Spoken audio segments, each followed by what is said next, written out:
O fogo é o primeiro gesto humano. Quando aprendemos a usar o fogo para transformar os alimentos, nós entendemos que podíamos fazer muitas outras coisas. Em nome do fogo, erguemos florestas e muralhas, cidades e templos. Criamos a agricultura e a culinária. Do cru ao cozido nasce a cultura, e da cultura nasce a humanidade. Nos primeiros anos de contato com os Xavante, muitas pessoas não indígenas saíam frustradas. Elas queriam saber como a mitologia explicava o início de tudo, de todas as coisas. Mas os Xavante não davam a menor importância para essa conversa. Explicar a origem do mundo era desnecessário. Eles não precisavam de um Deus todo-poderoso. O mito de fundação dos Xavante e de vários outros povos indígenas se concentra na origem do fogo, ou melhor, de como os Xavante aprenderam com a onça a controlar o fogo. A onça que foi passada para trás perdeu o fogo e, com isso, a cultura, e assumiu a forma de animal selvagem e arisco que tem até hoje. É quando a cultura nasce que os Xavante começam a contar o tempo. Para caçar, os Xavantes formam um círculo enorme de 5 ou 6 quilômetros de diâmetro e acendem fogo na periferia deste círculo para obrigar os bichos de fugirem. Eles aprenderam a olhar as estrelas de Pleiades para saber quando plantar, caçar e coletar. E para contar a passagem dos anos, que é a base para a organização da sociedade. Foi assim que nasceu uma civilização tão complexa que os brancos precisavam dominar e exibir, como se fosse um troféu. Na margem direita do Rio das Mortes, começa o domínio dos índios Xavante, a grande tribo guerreira que ficou famosa pela sua obstinada resistência contra todas as tentativas da catequese. Já os brancos, eles não tinham memória nenhuma da origem do fogo. Mas eles não esqueceram nem um minuto da origem de um papel tão comum quanto qualquer outro, mas ao qual eles atribuíram um valor. Em nome do dinheiro, os brancos derrubaram florestas e ergueram novas muralhas. Criaram a classe social e a barbárie. Inventaram os primitivos e a pobreza. E foi assim que os Xavante descobriram que estavam morando em cima de um monte de dinheiro, ou melhor, de terras que valiam muito dinheiro. Então, os Aué se viram obrigados a aceitar um nome que não era deles, Xavante, e a aceitar um deus que não era deles, o da Potoa, criador de todas as coisas.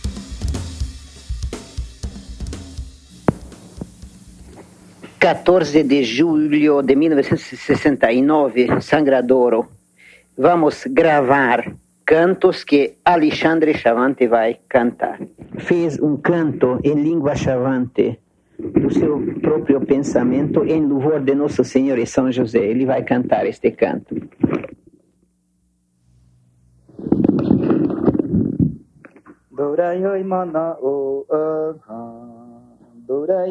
Hoje, o fogo é usado para acelerar o fim dos tempos. A motosserra, o trator e o correntão completam o tímido progresso. Nós esquecemos a agricultura e a culinária.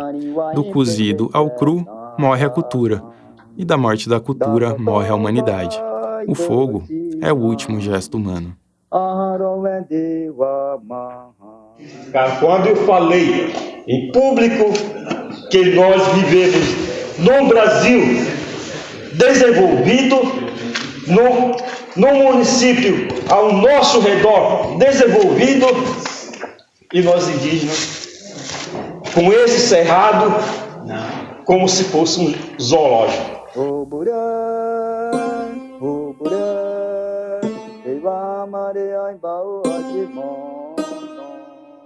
Eu sou João Pérez e você tá no Prato Cheio.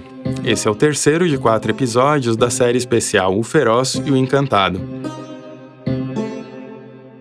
Nesse episódio, além das entrevistas que nós fizemos, você vai ouvir registros históricos dos Xavante.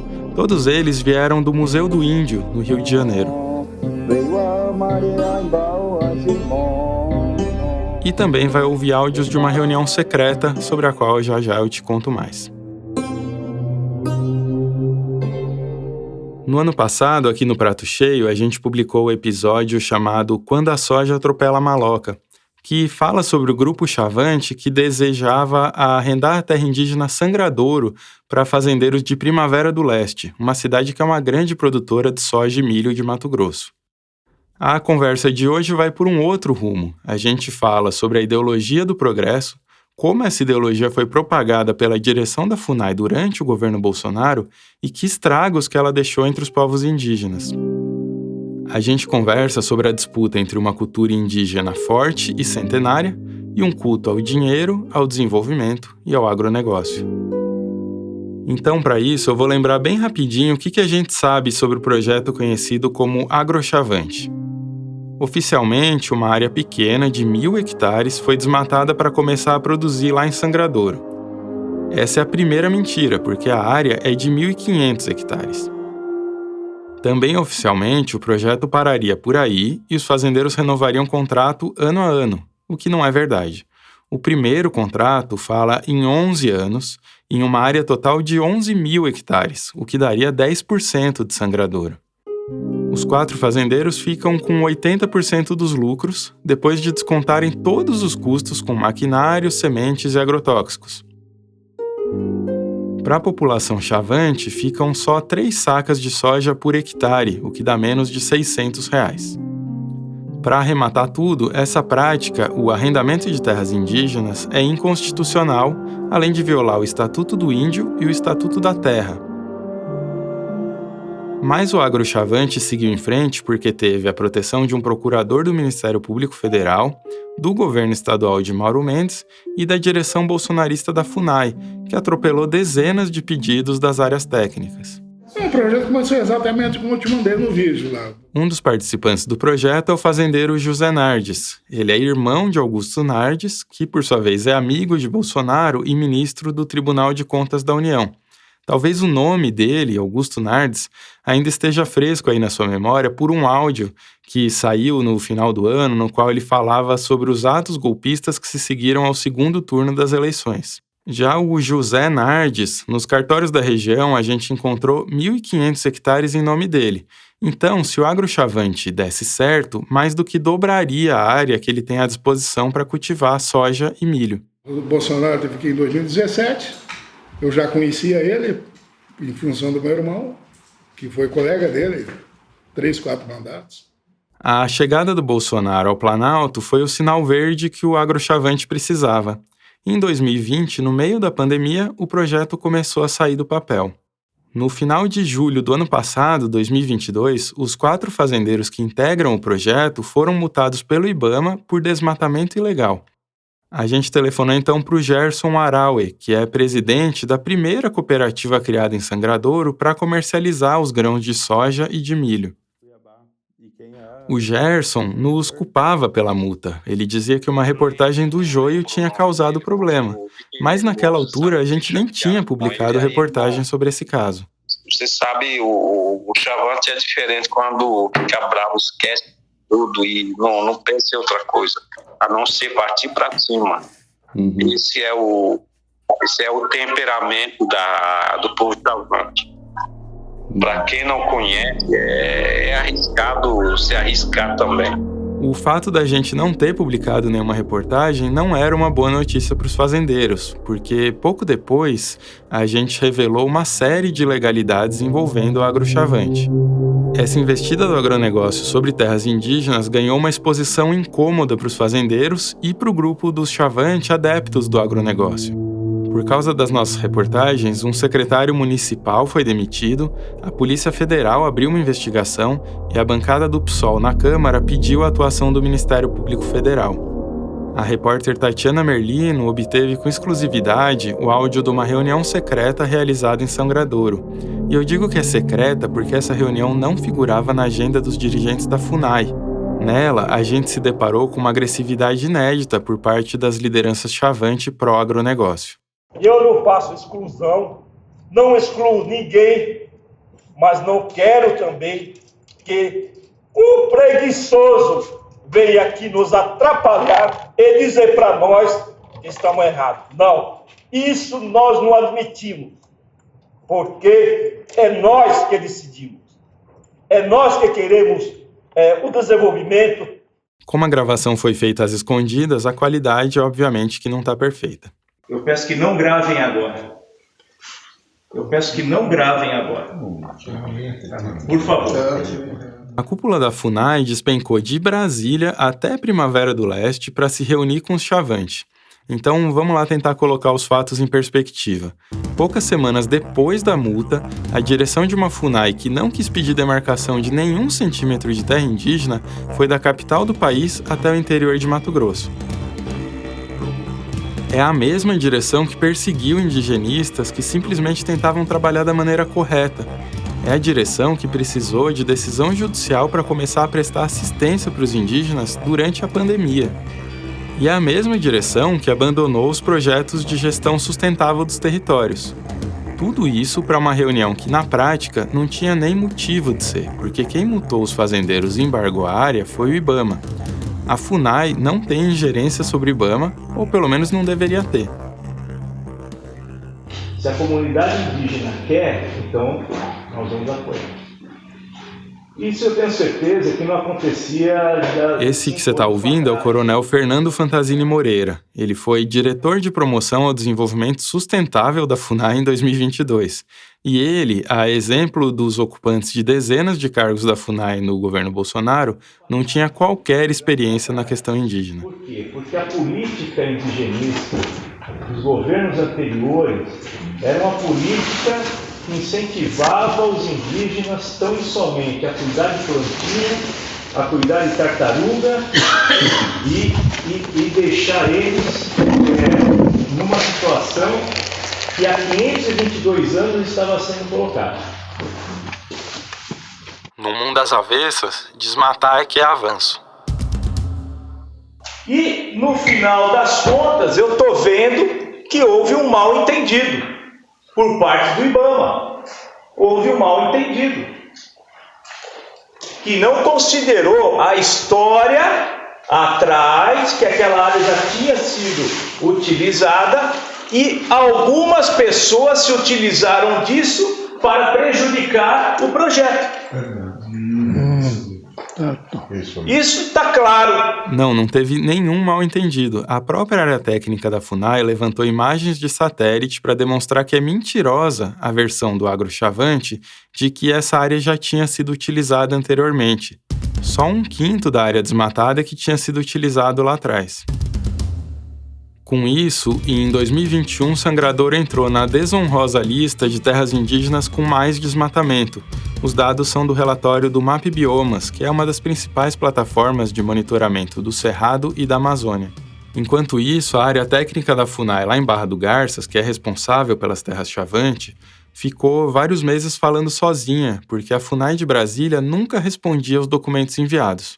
Ainda assim, na reunião em Sangradouro, a cúpula da FUNAI se comprometeu a criar laudos que reforçassem uma versão fantasiosa da história. Era uma tentativa de dar fim ao embargo do IBAMA.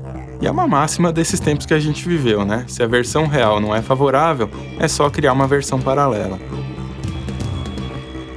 Então, ótimo. Então, o caminho já está andado. Excelente isso. Porque isso é mais um motivo, eu gostaria de saber isso daí. Isso daí, eu já sabendo, é mais um motivo para que nós possamos colocar no documento que nós vamos mandar que o pedido já tinha sido feito. E aí é uma questão administrativa lá do IBAMA. Agora, se a gente quer entender por que o bolsonarismo escolheu os Chavante, por que a terra Sangradouro e por que tanta vontade de fazer dar certo, precisa estudar história, geografia e fluxos financeiros. Calma aí que a gente vai juntar tudo isso a seu tempo.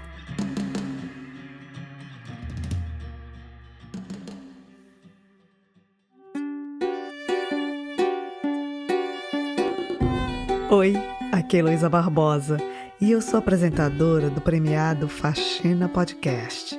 Eu tô passando aqui para te convidar a ouvir o Faxina. Não, o Faxina não é um podcast sobre como limpar uma casa. Nós levantamos o tapete e tiramos lá de baixo histórias que vão te fazer ver o mundo de outro jeito. Se tu acreditas Que empatia e solidariedade a gente aprende ouvindo histórias com o coração aberto, então vem ouvir o Faxina. Nós já estamos na 3ª temporada. E tu encontras o Faxina em todos os tocadores de podcasts do mundo. Te encontro lá. Tchau! Faxina. Gente, boas-vindas aqui na Aldeia Videirã, na terra de Pimentel Barbosa, tá?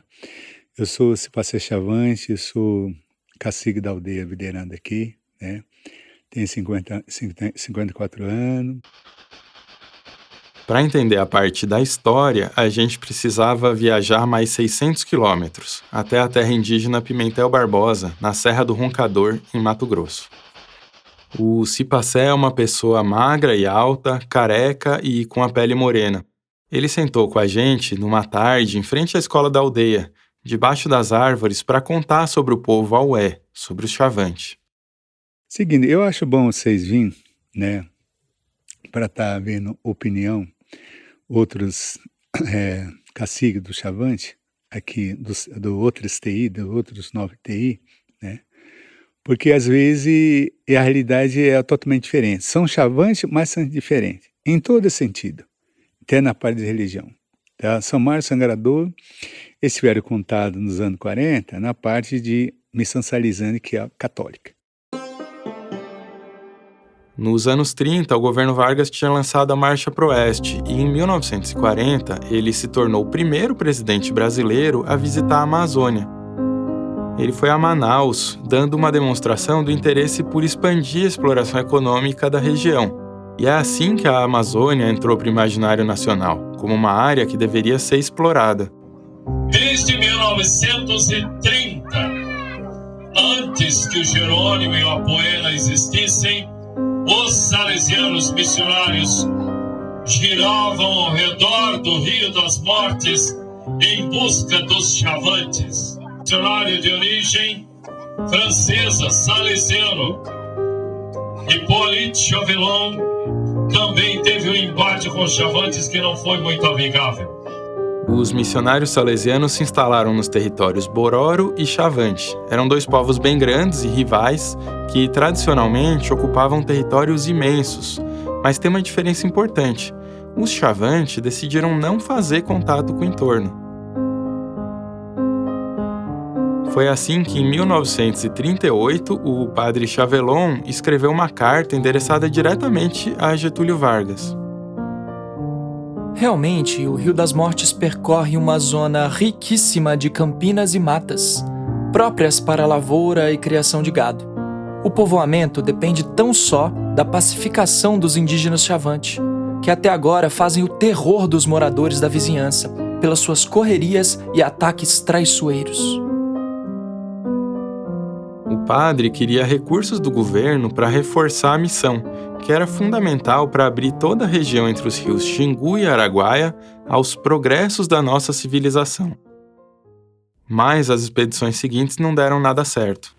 Já em 1941, o SPI mandou uma turma de pacificação ao Rio das Mortes e montou seu acampamento nas vertentes da Serra do Roncador, a 2 léguas de distância de uma aldeia Chavante. Apesar da experiência de um funcionário antigo que dirigiu a turma, o engenheiro Genésio Pimentel Barbosa, a jornada fracassou tragicamente. Após uma tentativa prematura de penetrar na aldeia, os Chavante atacaram o acampamento, matando todos, com exceção de um auxiliar e 3 índios.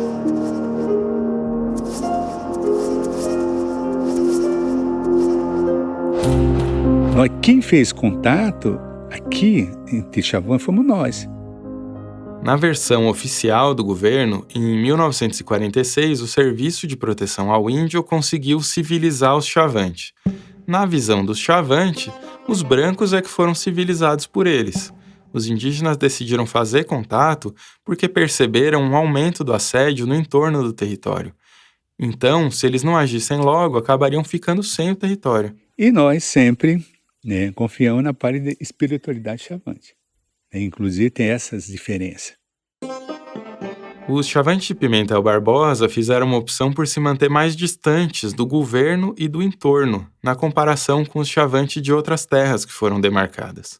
Uma situação que, de certa maneira, a gente viu quase 80 anos mais tarde, ainda que alguma coisa tenha mudado. Se você não trabalha com isso, que é a base, que segura qualquer povo, qualquer geração, ela fica meio balançada, né? Ela não consegue. O que falta, que eu vejo lá, não tem isso. Tá? Eles estão mais pensando na vida não indígena.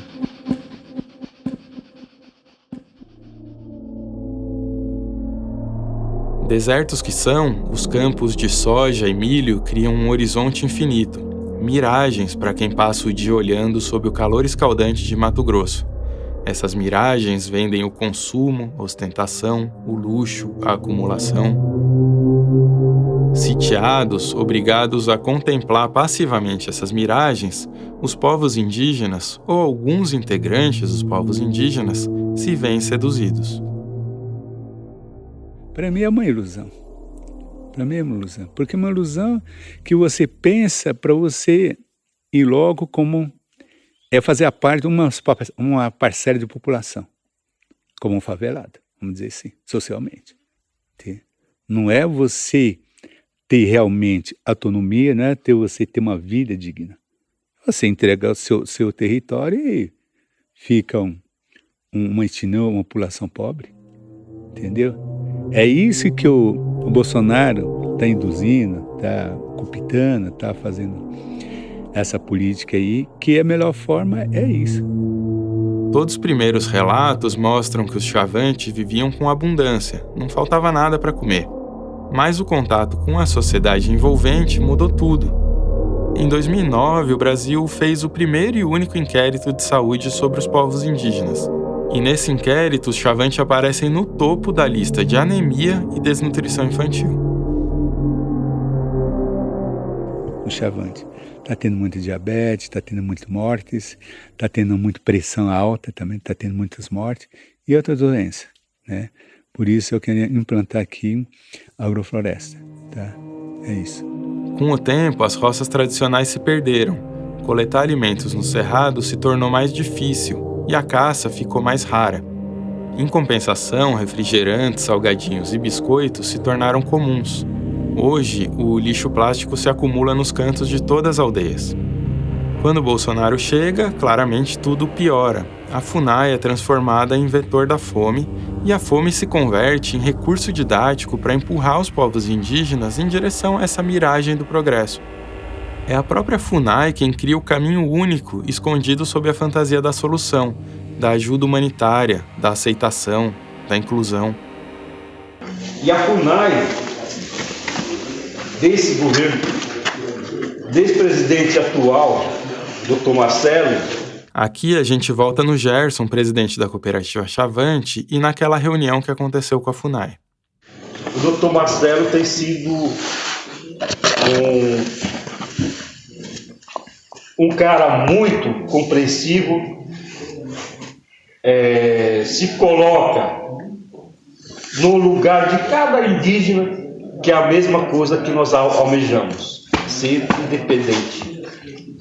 Não aceitamos mais assistencialismo, o que nós queremos é evoluir, desenvolver e levar esse projeto para frente.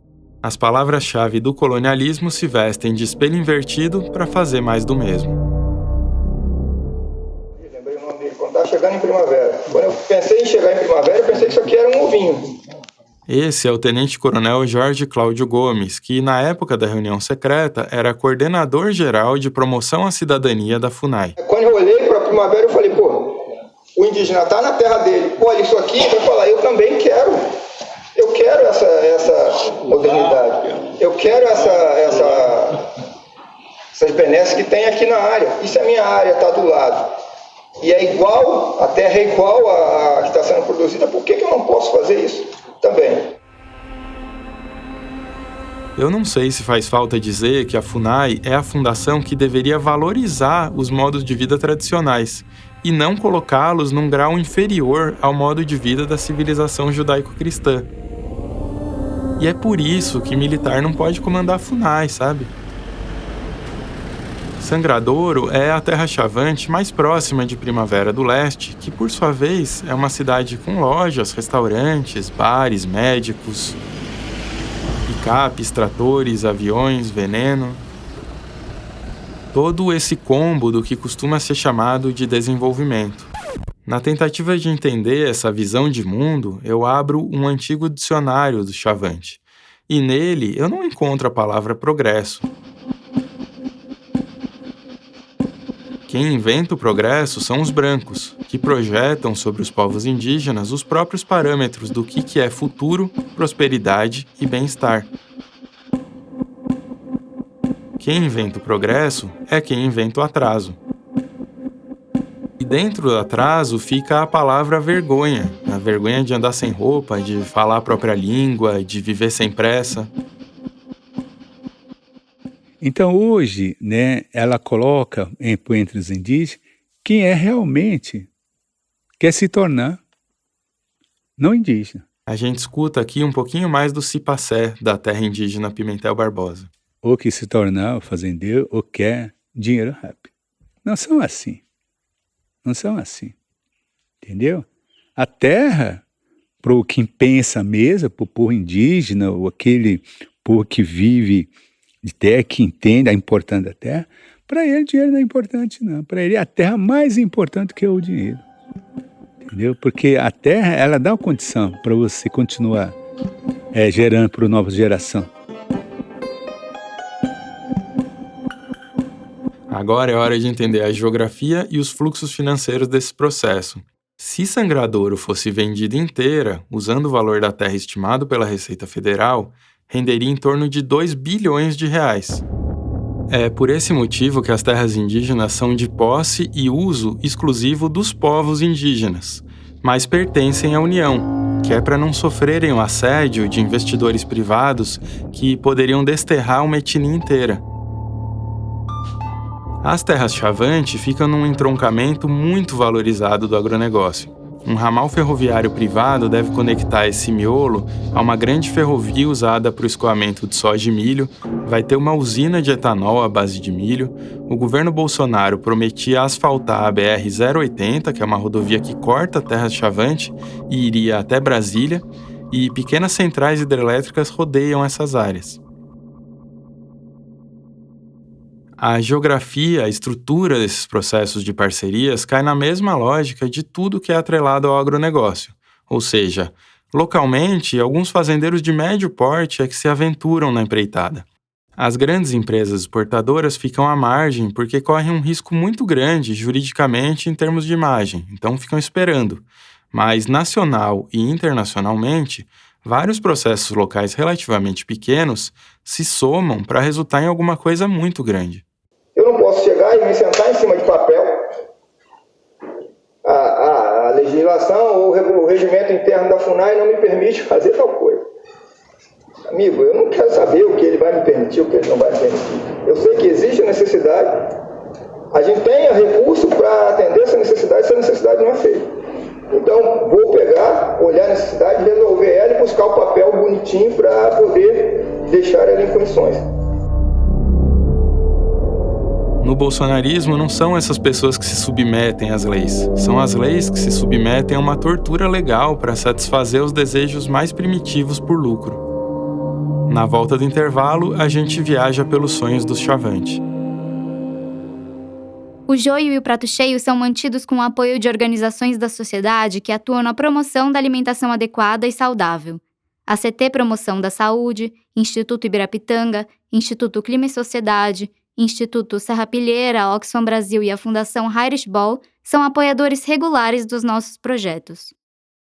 Depois do primeiro contato, começou a mudar, porque aí a igreja, né, recebeu o nosso bisavô. O nosso bisavô Serenhumo chegou em 1957 aqui, na TI Sangradouro,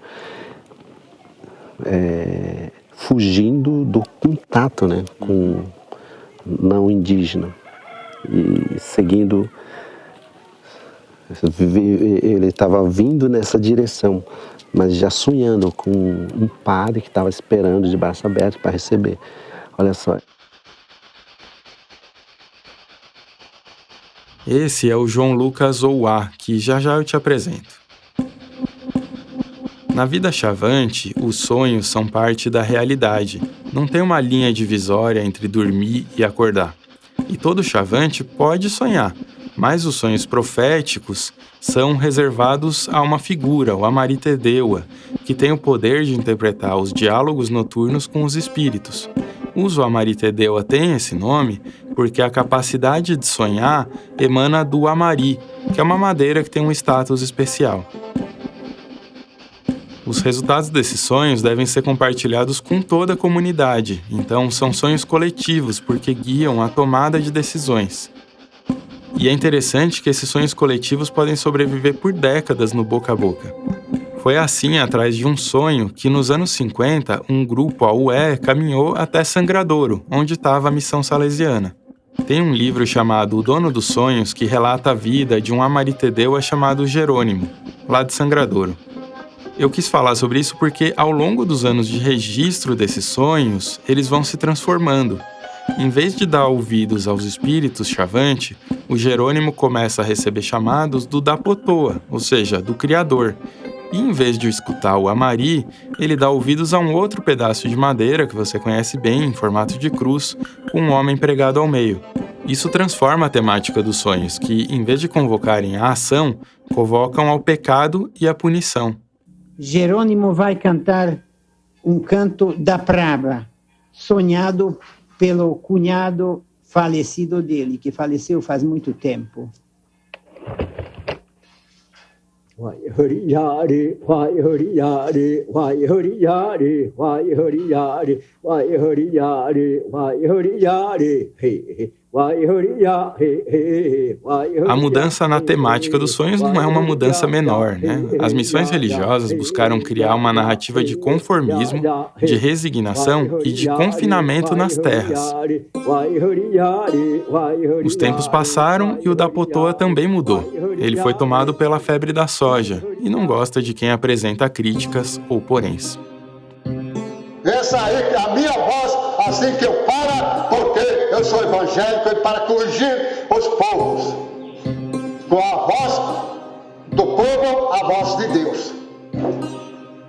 A intriga é um traço fundamental da cultura chavante, e os chavantes são o maior povo G, que por sua vez é um dos dois principais troncos linguísticos dos povos indígenas do Brasil. A estimativa atual é de que os chavantes sejam 25 mil pessoas. É também o povo que mantém uma coerência perfeita entre mitologia e organização social. Essa organização é estruturada em torno do faccionalismo, da divisão entre facções. Pode parecer contraditório, mas entre os chavantes, o equilíbrio se dá pelas relações instáveis entre as facções. É na guerra que eles se organizam, e é por isso que a intriga exerce um papel fundamental. Essa instabilidade pode acabar sendo usada com uma certa habilidade por quem quer explorar as terras chavantes, mas também pode facilmente virar um tiro no pé. Os chavantes se dividem em 3 clãs, em 8 classes de idade e em 2 grupos de parentesco. E é o cruzamento de todas essas divisões que dá corpo à organização social dos chavantes. Para você parece confuso? Bom, em vez de confuso, que tal se a gente aceitar que é complexo? Alexandre vai cantar aquele canto que usam quando a moça, também na ocasião da festa da iniciação, recebe um nome. O nome está sendo escolhido pelo cunhado dela ou, às vezes, pelo pai ou irmão. Os meninos recebem um nome com 3, 4 anos, enquanto as moças recebem só quando estão sendo iniciadas, quer dizer, na ocasião da puberdade. Ene yo ne yo, wa ene yo, yo wa ene yo, ene yo wa ene yo. 40 anos mais tarde, em frente à igreja dos Salesianos, a gente encontrou Alexandre. É um cacique que tem em torno de 90 anos. Não tem risco. Angro Chavante foi eu, junto com o Bolsonaro, Jair Bolsonaro, que ele me pediu, então eu abri mão. está comigo. Mas jornalista não pode contra com agrochavante, não pode. Cuidado, escuta bem. Não mexe em mim. Não mexe de sangradouro, agrochavante, está andando bem.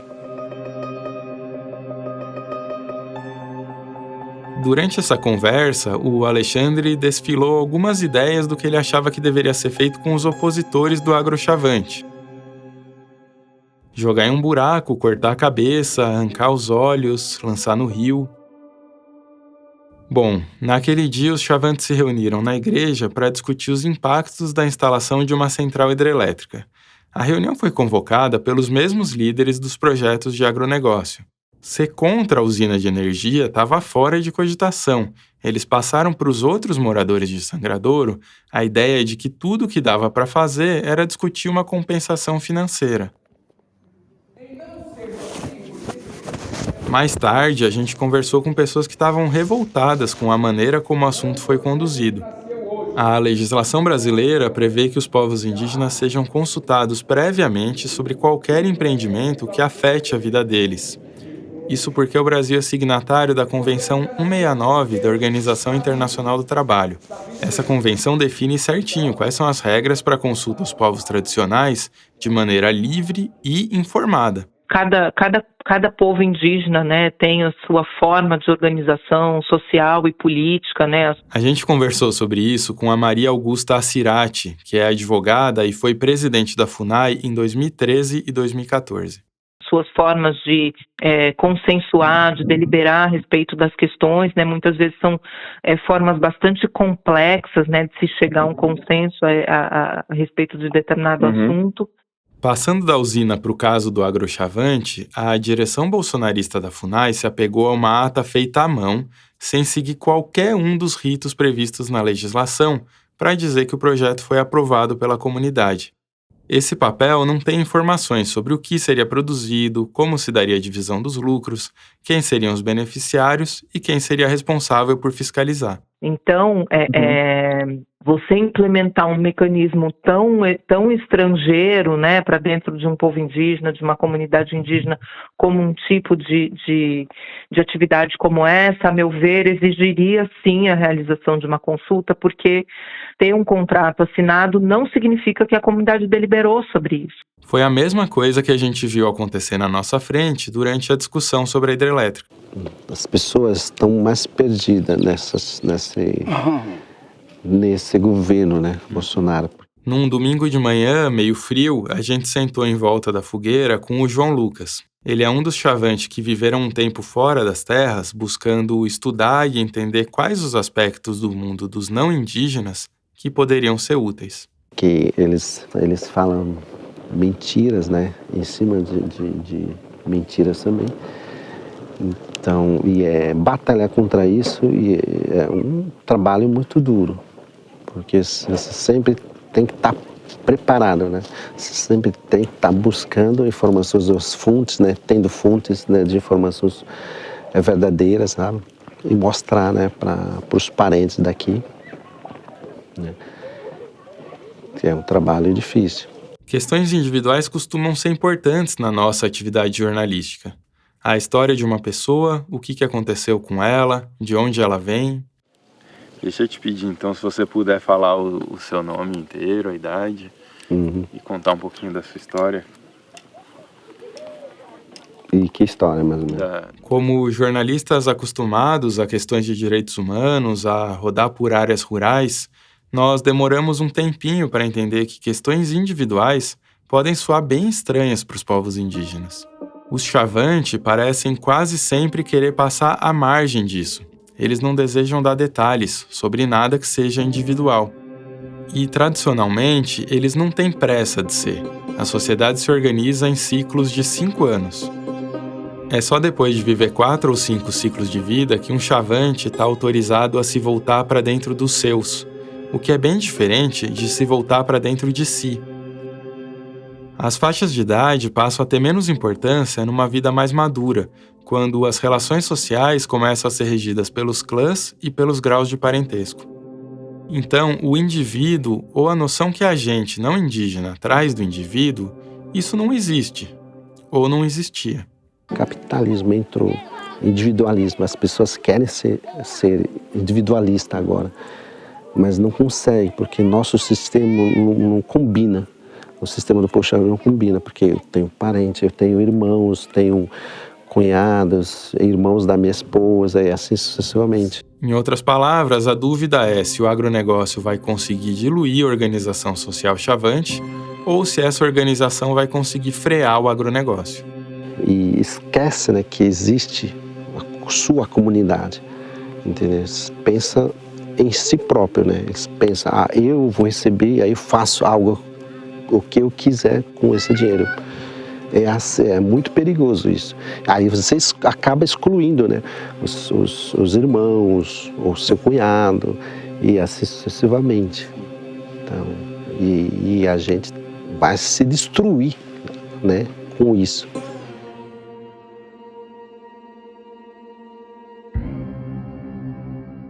Lá no primeiro episódio, a gente falou de como o contato dos Pareci com os não indígenas é antigo e que os Pareci são um povo familiarizado com o dinheiro e com a agricultura de larga escala. Com os Chavante é bem diferente. O contato com a sociedade envolvente é novo, o uso do português é pequeno, os Chavante historicamente não são agricultores e a relação com o dinheiro é mais imediatista. Dinheiro que entra e dinheiro que sai. Essa interface com o mundo externo na forma de contratos, milhões de reais, tratores, precisaria de mediadores confiáveis. O problema é que a FUNAI no governo Bolsonaro foi convertida em corretora imobiliária. Você confiaria? Nós tivemos conversa com a FUNAI, o próprio Marcelo Xavier, que é o presidente atual, e aí a gente sempre falamos para ele assim, nós respeitamos e tal, mas a gente tem outro pensamento. Esse é o Cipacé, que apareceu uns minutinhos atrás. O que falta é uma política pública para nós, né, igual agricultura familiar, né, criar, né, um crédito, criar um programa que atenda essas demandas. Que atende, não é atender isso igual o negócio, que atende dentro da realidade demanda de cada etnia, cada povo, cada TI. Aí sim, aí uns vão querer fazer sua renda alternativa de turismo, né, de lavoura de mandioca, você fazer para você vender farinha, criar peixe em tanque, entendeu? Tem outras alternativas, entendeu? Não precisa devastar e plantar soja, não, tem outras alternativas. Bom, talvez você esteja se perguntando o que aconteceu no fim das contas com o agrochavante.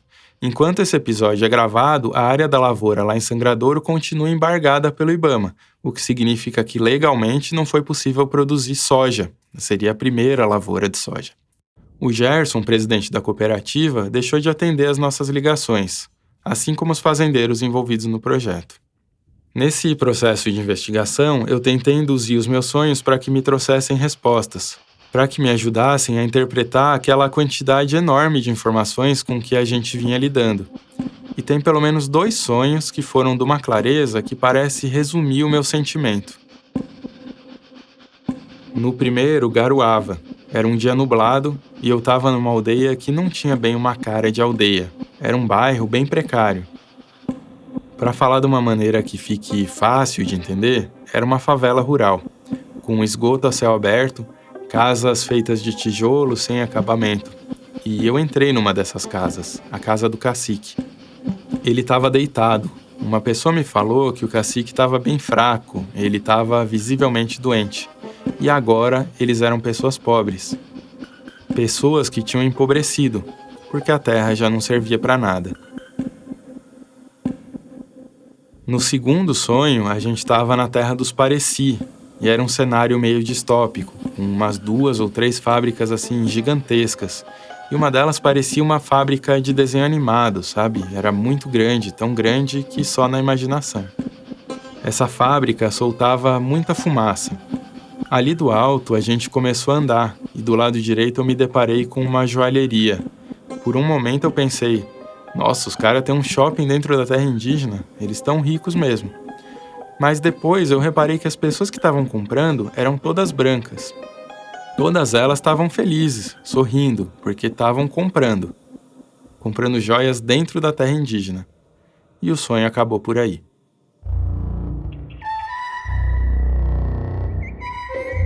Este canto começa com um grito. A pesquisa para esse episódio foi feita por Tatiana Merlino, Marcos Hermanson Pomar e por mim, João Pérez. Eu também fiz o roteiro. A produção executiva do Prato Cheio é de Luísa Coelho. A produção é responsabilidade da Natália Wazawa e a assistência é da Amanda Flora. As redes sociais estão a cargo de Alicia Lobato. A edição de som e as trilhas são de Vitor Oliveira. E o design é feito por Denise Matsumoto, Clara Borges e João Ambrosio.